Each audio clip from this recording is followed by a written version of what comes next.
What's going on, guys? So for today's video, I'm going to be doing the first installment of something I would like to do fairly consistently. So I put up on my story for you guys to throw a bunch of different questions at me. In this video, I'm going to answer about 8 to 10 of the ones that I think are either the best questions or going to pertain to the most people. I get a bunch of different questions from kids on Instagram and TikTok through my DMs. I figured this would be a really good way to answer a bunch at one time and also maybe answer a question that you haven't reached out to ask. Like I said before, this is something I want to do pretty consistently. So if you ask a question and I don't get it today, I apologize.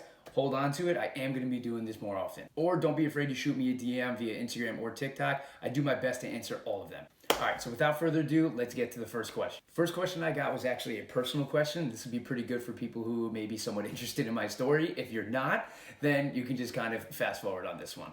So the question was, what was your defining moment that led you to do what you do? So since I was about 17 or 18 years old, I knew I wanted to be in the fitness industry. So I don't really have a defining moment for when that happened, but I do have a defining moment that led me to realize I really do enjoy working with kids and young athletes. So it was about two and a half years ago now at this point, where I got asked to come into the local high school. Ironically enough, I am actually wearing the shirt today. My local high school that I attended myself and also played baseball at, to work with the baseball team and do their strength and conditioning in their winter workouts. To try to keep a long story short, when I ended up at the high school working with the kids, I had very long days. I was teaching at 5 a.m. and 6 a.m. on those mornings, and then I ended up at the high school from 7:30 to 9:30 at night. No matter what or no matter how long of a day I had, I was always excited to get to the high school, and even when I was done, I had a nice rush of energy just being in there in that environment with the kids. I was them at one point. I was 14, 15, 16, 17 years old, trying to learn how to work out a little bit better, to get better at my sport, but also just to look better. I was very interested in health and fitness, and a lot of those kids are. So I felt very related to them, very connected to them, because again, I was them at one point. I was that kid looking for somebody to teach me how to go about this process. So it felt really, really cool for me to be able to give back to them, in a sense, giving back to my younger self. So that was when I realized, when no matter how long of a day I had or how tired I was always energized and in a good mood when I was in that gym with those kids. It was just a lot of fun for me. And that's when there was one night where I just realized I really, really enjoy working with these kids. And no matter what, I'm going to always want to give back to kids because, again, it's relatable for me. I was them at one point. So that's something that was kind of like the defining moment where I realized I really want to work with kids and young athletes of all types. It was a really good question. Thank you for that one. It made me step back and think and realize why I'm truly doing this. So thank you for that question.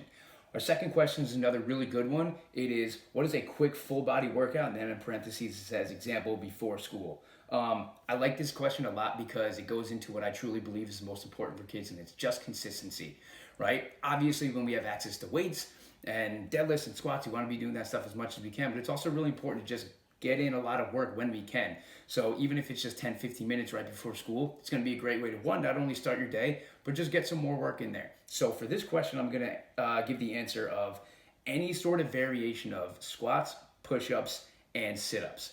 If you have a pull-up bar, I'm going to throw pull-ups in there as well. I'm saying squats, push-ups, and sit-ups only because no matter what, every single person can do that as soon as they roll out of bed. There's no equipment necessary, and they're pretty straightforward movements.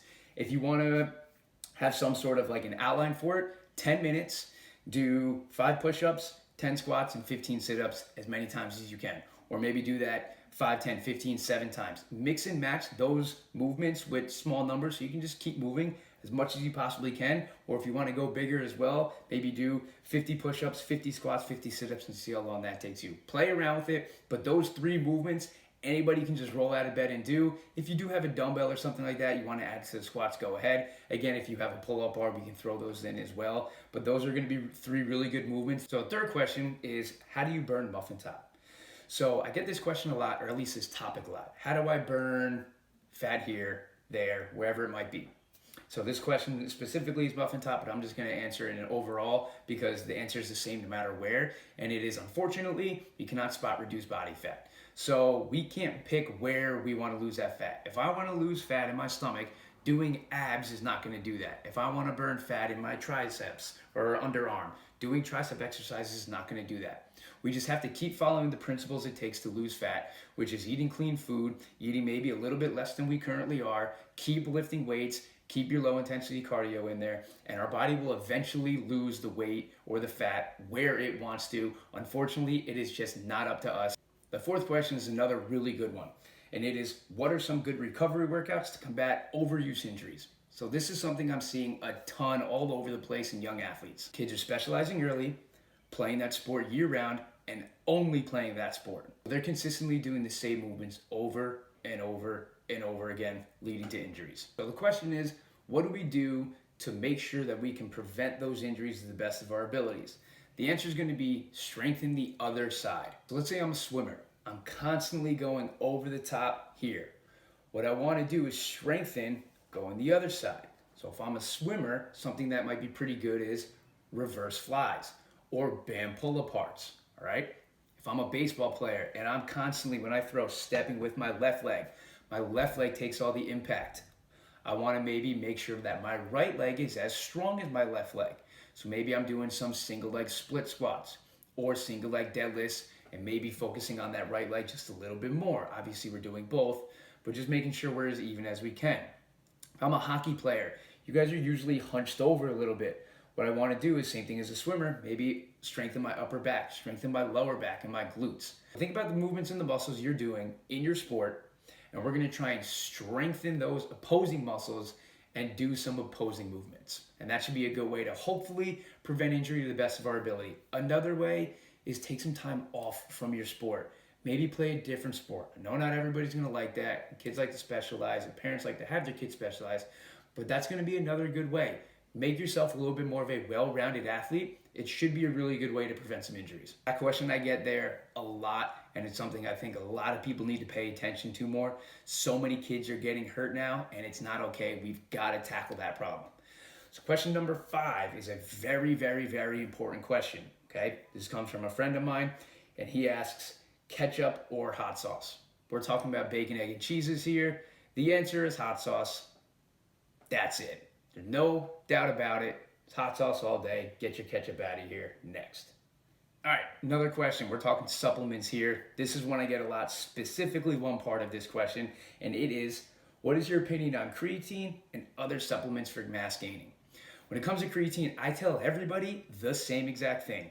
You're gonna go on Instagram, you're gonna look up at Dr. Heenan. I'm gonna put his at right there. You're gonna go look him up and you're gonna scroll down his page a lot. And he's got a ton of posts on creatine, on why he loves it, specifically for baseball players. That's really who he works with, but he talks a lot just in general about younger athletes. Look him up. He's going to do a much better job of explaining it for you. I personally have actually never taken creatine and don't have enough education in it to give you a valid response as to whether you should or should not take it. Now, the second part of that question is other supplements. I personally have had some experience and success using a weight gaining supplement. But something we need to make sure we're paying attention to is that keyword in there, a supplement. You shouldn't be having a weight gaining shake for breakfast, lunch, and dinner, okay? If your goal is to maybe put on a few pounds of muscle and you need to get some extra calories in there, drinking them is sometimes very helpful and a good way to do it. So if you make a weight gaining shake that's got some maybe banana or peanut butter in it, then that's gonna be a good way for you to add on some extra pounds. But we still wanna make sure we're getting solid foods in there, a solid breakfast, lunch, and dinner, and then if we throw that shake in there, it should be a really good way to kind of combat that goal of adding maybe 4, 5, 10 pounds of muscle in there. Again, be patient with that process. I will put a company right there. That is the personal weight gaining shake that I have used in the past and will recommend to people. So check them out. It's not going to be that expensive, so that should be a pretty good way for you to get some extra calories in there via supplement. All right, next question is a sports specific one, and it asks, how should we approach workouts during our sports season? Working out during your sports season is extremely important. We have to maintain that strength that we built in the off season. Keep your compound lifts in there. You should be squatting, should be deadlifting, should be lunging, should be bench pressing, and movements along those lines during your season. What we focus on is pulling the volume back. So the amount of reps that we're doing and how much actual work is getting done. So let's say during your off season, you were doing 5 sets of 800 bench press. I'm making this up. In season, maybe you do 4 sets of 3, 4 sets of 2. Something like that. We can still keep the heavy weight in there, but we just don't want to be sore or tight. Remember, we're at the point now where your games and how you play is the most important part. So our training shouldn't be taking away from that. It is just supplementation to our game and how we play. In short, to answer that one, it is pull the volume back. You can leave your program almost the same, but just pull back how much you're actually doing. And maybe instead of doing 4 days, now you're doing 3 or 2. But keep the strength movements in there. We do need it. We don't want to be weak towards the end of our season when the games are going to be the most important. So make sure you're still getting your work in during your season. Just pull the volume back a little. So this last question is a very interesting one that kind of opens up a different conversation. The question is, what is the best vegetable for weight loss? So I think this is an interesting question because this epitomizes the fitness industry for kids as a whole. It's very easy to fall victim to paralysis by analysis, meaning there's just so much information out there and we're taking all of it in and we're trying to decide which one's the absolute best way to do this and that. We almost end up doing nothing. So instead of focusing on what is the best vegetable for weight loss, I want you to go figure out which vegetable is your favorite and how do I make it. If I told you broccoli was the best vegetable for weight loss and you hated broccoli more than anything in the entire world, there's a really good chance you're gonna say, screw this, I'm gonna go eat some Oreos instead. Because now you have the thought of the best thing for weight loss sucks.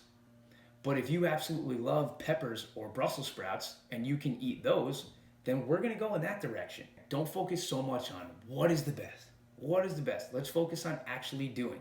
We know vegetables are good for us. I think that's pretty universally accepted. So instead of finding out which one's the best, because honestly, I don't really know if there is a best one. I don't really think there is. Let's focus on which ones do I like to eat and how do I learn how to cook them, because that's gonna take you way farther. Guys, thank you so much for joining me today. If you made it this far and enjoyed the video, please give it a thumbs up. If you like my content, make sure you subscribe so you can stay up to date for every time I release a new video. And please follow me on other channels if you do like my content, and I'll see you next time.